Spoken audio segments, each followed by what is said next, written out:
નમસ્કાર, રામ રામ. જય આવકાર ચેનલમાં દરેક મિત્રોનું સ્વાગત કરું છું. વિડીયો વધુ શેર કરજો અને અમારી ચેનલમાં નવા મિત્રો આવ્યા હોય ચેનલને સબસ્ક્રાઈબ કરજો. તો મિત્રો આપણે વિડીયો ચાલુ કરીએ. હું છું સાગરભાઈ રાણપુર અને આપ નિહાળી રહ્યા છો તે આવકાર ચેનલ. મિત્રો, વાત કરવાની છે બનાસ ડેરીની કે બનાસ ડેરી નફો ક્યારે ફાળવશે અને એની સાધારણ સભા હજી સુધી કેમ બોલાઈ નથી. તો મિત્રો, વિડીયો અંત સુધી જોજો. ગઈ સાલની વાત કરીએ તો જે બનાસ ડેરીમાં જે 27/7/2024 રોજ સાધારણ સભા ત્યાં બોલાઈ હતી અને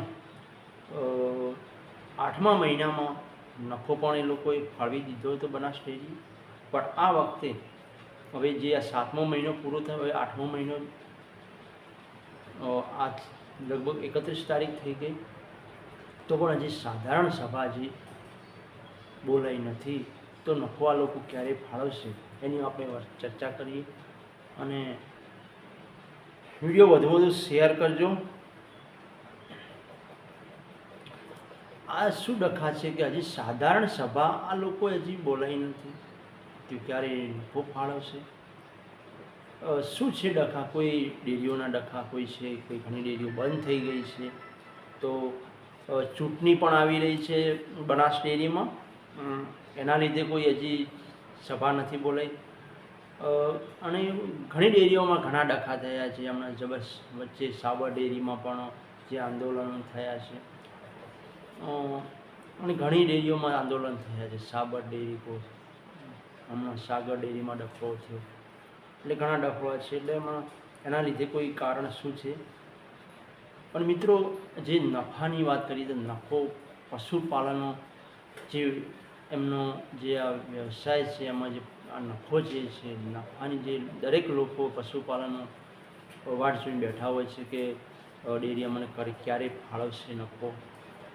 ઘણા વાયદાઓ હોય છે, કોઈને પૈસા આપવાના હોય, કોઈ લેવડ દેવડ કરી હોય તો પૈસા આપવાના હોય છે, અને હજી સુધી આ લોકોએ હજી સાધારણ સભા બોલાઈ નથી.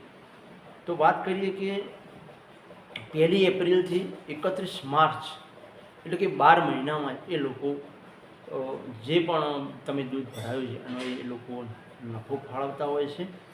અને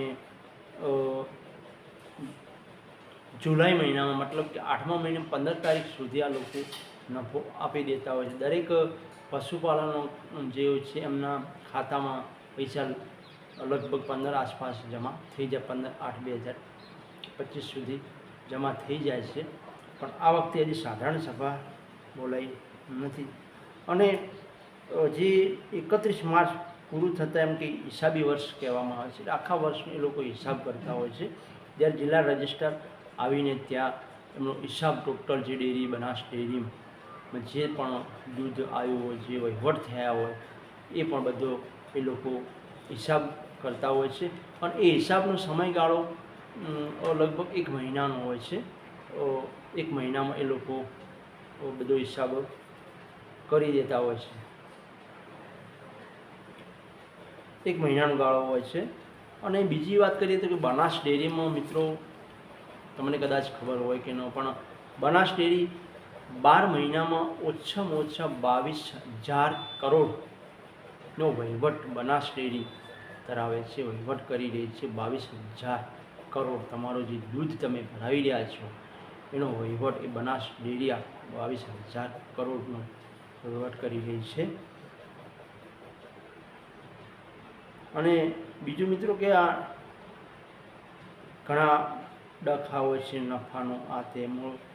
અને આ લોકો, બીજી વાત કરીએ તો જે તમારું જે દૂધ તમે ભરાયું છે 12 મહિનામાં, તો લોકો આ જે દૂધનો જે પૈસો આવે છે 22,000 કરોડ એ જમા રાખે છે.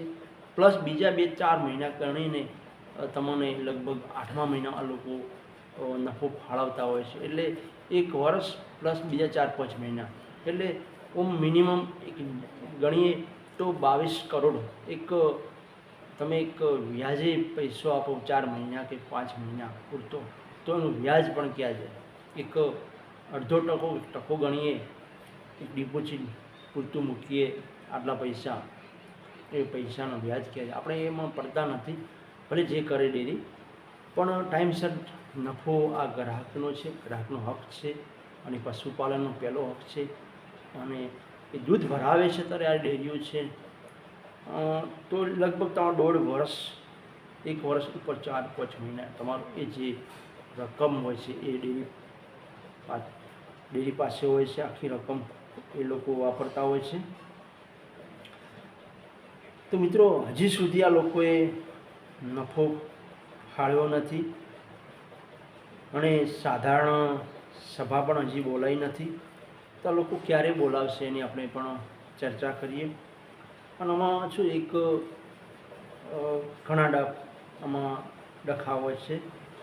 અને હવે તો મૂળ પશુપાલન જાગૃત પણ થઈ ગયા છે. વચ્ચે સાબર ડેરીમાં પણ આંદોલન થયું. તમે એક વિચારો કે આંદોલન તો થતા, પણ જે કોઈ દિવસ ડેરીમાં આંદોલન ન થાય, પણ આ લોકો આ બધું કરતા હોય છે. એટલે પછી હવે પશુપાલનનો પણ જાગૃત ખૂબ બની ગયા છે. તે સાબર ડેરીમાં વચ્ચે જે ફાળવવાની વાત, નફો ફાળવ્યો નહોતો અને એમાં જે નફો આપવાનો હતો તે એમાં ઓછો આપતા હતા, એમાં પણ આંદોલન થયા હતા. પાછો પણ એમને જે આગલા વર્ષે જે નફો ફાળ્યો એ લોકોને પછી આપવો પડ્યો હતો.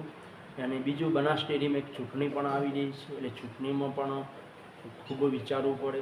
હવે લોકો સાધારણ સભા પણ કેવી રીતના બોલાવે, કેમ કે સાબર ડેરીમાં જે નફો ફાળ્યો છે એ રીતના પછી હવે દરેક ડેરીને ફાળવવો પડે.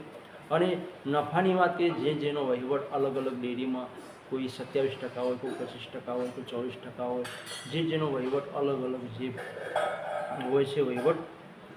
પણ આપણે જે બનાસ ડેરીમાં હજી કોઈ હજી મિટિંગ યોજાઈ નથી. અને સાબર ડેરીમાં આંદોલન થયા, બીજી ઘણી બધી ડેરીઓમાં આંદોલન થયા. હવે અમૂલ ડેરીમાં થયા, અમૃત ડેરીમાં થયા, પંચામૃતમાં ડેરીમાં પણ આંદોલન થયા. હવે વાત રહી છે સાગર ડેરી પર. સાગર ડેરી ઉપર જઈને વાત અટકી છે. હમણાં પણ સાગર ડેરીમાં પણ હમણાંથી જે ટેન્કર પકડાનું છે, એટલે બધું આવું થતું હોય છે. દરેક ડેરીઓમાં નાના મોટા આંદોલનો થતા હોય છે. બીજી વાત કરીએ કે હવે જે સાધારણ સભા આપણે બનાસ ડેરીમાં ક્યારે બોલાવશે, તો સાગર ડેરીની વાત કરીએ. સાગર ડેરીમાં 4/8/2025ના રોજ એવા સમાચાર મળ્યા છે કે સાધારણ સભા એ લોકોએ બોલાવી છે 4/8. તો એ ગણતરી આપણી મૂકીએ તો કદાચ આપણે 15 તારીખ આસપાસ, 15/8 કદાચ આપણી બનાસ ડેરીમાં સભા બોલાવશે. કેમ કે સાગર ડેરી છે, સાગર ડેરી જો શું ડિસિઝન લે છે, જે આગળ સાબર ડેરીમાં જે નફો ફાળ્યો છે તો એના આધારે એ લોકોને ફાળવવું પડે. એટલે એ શું ડિસિઝન લેવું છે એના આધારે આપણે બનાસ ડેરી ડિસિઝન લેશે અને પછી સાધારણ સભા બોલાવશે. અને બીજું એક, બનાસ ડેરીમાં એક બીજી બીક છે કે જે આંદોલનો સાબર ડેરીમાં ચાલ્યા, તો કદાચ આપણે પણ એક બાજુ ચૂંટણી આવી રહી છે અને આપણે કદાચ સાધારણ સભા બોલાવી અને નફો ફાળે, કદાચ ઓછો ફાળી, કદાચ પશુપાલનનો હોબાળો કરે તો શું, પણ એ પણ એમનો ડર છે. અને બનાસ ડેરીમાં ઘણા અંદર પણ એમના વિરોધીઓ પણ હોય છે, વિરોધ કરવાવાળા પણ ઘણા હોય છે. પણ એટલે આવું બધું હોય છે. એટલે હવે કદાચ હવે બનાસ ડેરીમાં 15/8/2025ના રોજ કદાચ સાધારણ સભા યોજાય એવી શક્યતાઓ છે. એવા સાગર ડેરીમાં જે 4/8 છે એના આધારે લોકો મિટિંગ બોલાવશે. અને બીજી વાત કરીએ તો આ વખતે બહુ લેટ થયું છે. કેમ કે ગણવા જઈએ તો પશુપાલનનો જે છે, પશુપાલનનો હક છે એમની ડેરી છે અને એ દૂધ ભરાવી રહ્યા છે ત્યારે આ ડેરીઓ છે.